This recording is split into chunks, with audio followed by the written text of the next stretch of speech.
Сәлем достар, каналыма қош келдіңіздер. Бүгін осындай ластанған қазанды қалай оңай жуып тазалауға болатыны жөнінде көрсететін боламын.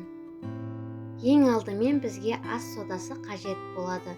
Ас содасынан 3 ас қасықты толтырып осылай қазанға салып аламыз.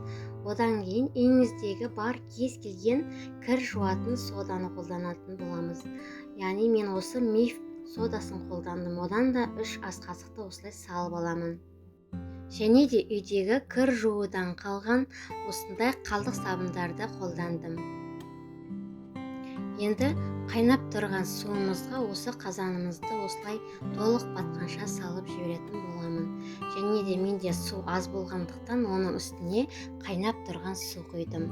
Сіздер де солай егерде су аз болса қайнаған су құйып жіберсеңіздер болады. Және жарты сағат осы күйінде қайнататын боламын. Қазанымыз суда жарты сағат қайнағаннан кейін оны алып тазалап жуатын боламыз. Міне видеода көріп тұрғандарыңыздай қырғыштың көмегімен тазалаған кезде барлығы бірден кетті. Яғни ешқандай күш салмай-ақ бірден кететін болады. Және де бұның қазанның ұстайтын жеріндегі нагар болып тұрып қалған қара түйелерін пышақтың көмегімен кетіретін боламын.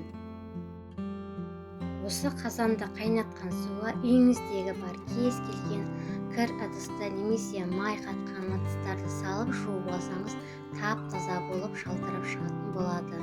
Мен де үйдегі бар қасықтарды осы суға салып қайнатып алдым. Және де шай демдейтін шайнекті де қосыртқыштерді де осы суға бір қайнатып алдым. Барлығы да өте тап-таза болып жалтырап шықты. Мінекей видеода көріп тұрғандарыңыздай осы ұстайтын жеріндегі қап-қара болған неше жылдағы бері пышақтың көмегімен де тазалай алмай жүрген қара күйенің өзі оңай кетті. Менің сүйікті көрермендерім, сіздер де осы әдіспен қазан тазалап көрдіңіздер ме? Сол жөнінде төмендегі комментарий бөліміне жазып өтсеңіздер болады.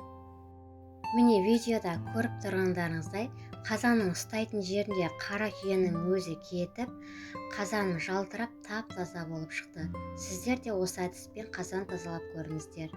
Егер де видео ұнаса лайк басып, каналыма тіркелуді ұмытпаңыздар.